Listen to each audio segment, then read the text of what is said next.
السلام علیکم پیارے دوستو، بہت ہی سبق آموز اور پیارا واقعہ آپ پیارے دوستوں کے لیے۔ حضرت عمر رضی اللہ تعالیٰ عنہ کے دور خلافت میں مدینہ میں ایک گانا گانے والا رہتا تھا جو گانا گایا کرتا تھا۔ جب اس کی عمر 80 سال ہو گئی تو اس کی آواز نے اس کا ساتھ چھوڑ دیا۔ اب کوئی اس کا گانا نہیں سنتا تھا۔ گھر میں فقر و فاقے نے ڈیرے ڈال لیے۔ ایک ایک کر کے گھر کا سارا سامان بک گیا۔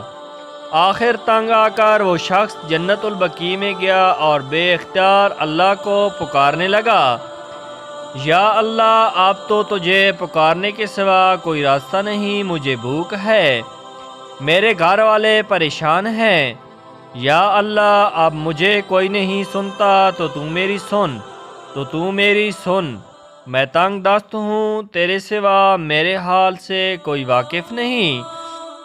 حضرت عمر مسجد میں سو رہے تھے کہ خواب میں آواز آئی، اے عمر اٹھو، میرا ایک بندہ مجھے جنت البقیع میں پکار رہا ہے، اس کی مدد کو پہنچو۔ حضرت عمر رضی اللہ تعالیٰ عنہ نے جب یہ سنا تو ننگے سر ننگے پیر جنت البقیع کی طرف دوڑے۔ دیکھتے ہیں کہ جھاڑیوں کے پیچھے ایک شخص داڑیں مار مار کر رو رہا ہے۔ اس نے جب حضرت عمر کو آتے دیکھا تو بھاگنے لگا، سمجھا کہ شاید حضرت عمر رضی اللہ تعالیٰ عنہ کوڑا لے کر آ رہے ہیں۔ حضرت عمر رضی اللہ تعالیٰ عنہ نے کہا، رکو، کہاں جا رہے ہو؟ میں تمہاری مدد کے لیے آیا ہوں۔ وہ بولا، آپ کو کس نے بھیجا ہے؟ حضرت عمر نے کہا، جس سے لو لگائے بیٹھے ہو، مجھے اس نے تمہاری مدد کے لیے بھیجا ہے۔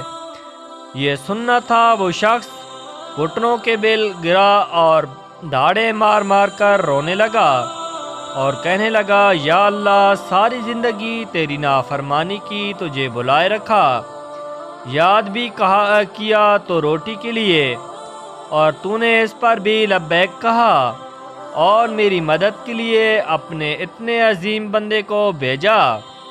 میں تیرا مجرم ہوں، یا اللہ، مجھے معاف کر دے، مجھے معاف کر دے۔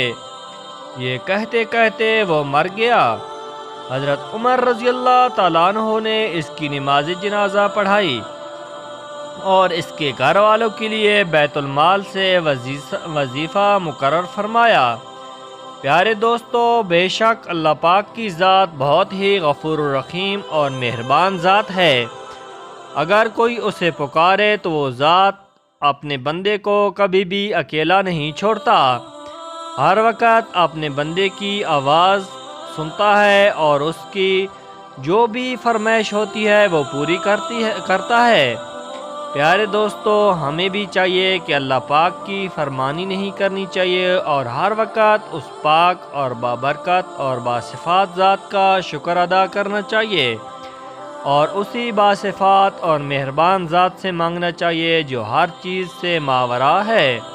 پیارے دوستو، کیسی لگی میری آج کی یہ ویڈیو؟ اسی طرح اچھی اور پیاری سی ویڈیوز دیکھنے کے لیے میرے چینل کو سبسکرائب کر دیں اور ویڈیو کو لائک کر دیں۔